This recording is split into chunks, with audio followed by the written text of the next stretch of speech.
Apple ஐஃபோனில் ஒரு தவிர்க்க முடியாத பிரச்சனை இந்த கீழே விழுகிறது. கீழே விழுந்தது அப்படின்னா அதோட ஃப்ளாட்டான டிசைன் அப்புறமா ஓவர் வெயிட் காரணமாக கண்டிப்பாக வந்து ஃப்ரண்ட் அண்ட் பேக் வந்து ஹெவியாக ப்ரோக்கன் ஆயிரும். நிறைய பேர் இந்த பிரச்சனையை ஃபேஸ் பண்ணியிருப்பீங்க.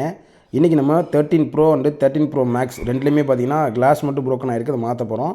ஃபஸ்ட்டு நான் காமிச்சது 13 ப்ரோ மாடலு. அதில் பார்த்தீங்கன்னா ஃப்ரண்டில் டச் கிளாஸு அப்புறமா பேக் கிளாஸும் ப்ரோக்கன். இது வந்து 13 ப்ரோ மேக்ஸு. இதில் வந்து டச் கிளாஸ் மட்டும் ஹெவியாக ப்ரோக்கன் ஆயிருக்கு. இதை நம்ம எப்படி வந்து கிளாஸை மட்டும் கட் பண்ணிவிட்டு ப்ராப்பராக பண்ணி கொடுக்குறோம் ரொம்ப சீப்பான ப்ரைஸில் அப்படிங்கிறத இந்த ஃபுல் வீடியோவில் காமிச்சிருக்கேன்.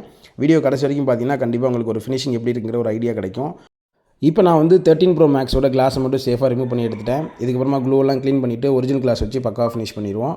கட் பண்ணதுக்கப்புறம் பார்த்தீங்கன்னா அது பேப்பர் டிஸ்பிளே அப்படிங்கிறனால ரொம்பவே சாஃப்ட்டாக இருக்கும். ரொம்பவே கேர்ஃபுல்லாக பண்ணணும். ஐஃபோன்ஸ்க்குலாம் வந்து ஸ்பெஷலாக அதுக்கான மோல்டு மிஷின்ஸ்லாம் இருக்குது. இப்போ 13 ப்ரோ மேக்ஸு பக்காவாக வேலை முடிய போகுது. கிளாஸு கட் பண்ணதுக்கப்புறமா புது கிளாஸ் போட்டு ஃபினிஷ் பண்ணி பேக் பண்ணியாச்சு. நெக்ஸ்ட் வீடியோவில் நீங்கள் ஐஃபோன் 13 ப்ரோவோட கிளாஸ் கட் பண்ணதுக்கப்புறம் எப்படி இருக்குது, ப்ளஸ் வந்து பேக் கிளாஸ் கட் பண்ணதுக்கப்புறம் எப்படி இருக்கிறதையும் பார்த்துருங்க. இப்போ நம்ம 13 ப்ரோ வந்து கிளாஸை சேஃபாக ரிமூவ் பண்ணிட்டோம். டச் கிளாஸ் ரிமூவ் பண்ணதுக்கப்புறமா பேக் கிளாஸ் ரிமூவ் பண்ணியாச்சு லேசரில். நம்ம ஆப்பிள் ஐஃபோனோட பேக் கிளாஸ் எல்லாமே லேசர் மூலமாக பண்ணி கொடுத்துட்ருக்கோம். லேசரில் பண்ணும்போது உங்களுக்கு ப்ராப்பரான ரிசல்ட் கிடைக்கும்.